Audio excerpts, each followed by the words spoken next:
Hello. Today, we will learn about the phrase, be known for something.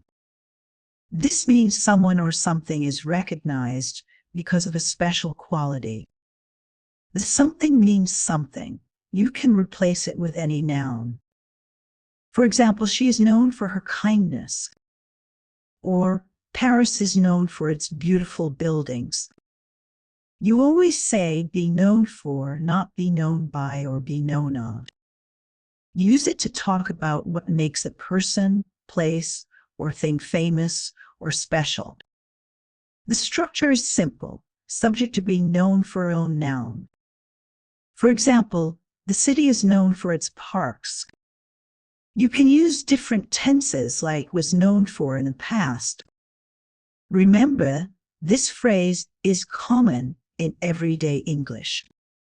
It helps you describe reputation and famous features. Try making your own sentences with be known for. For example, my school is known for its sports teams. Keep practicing, and soon you will use it easily.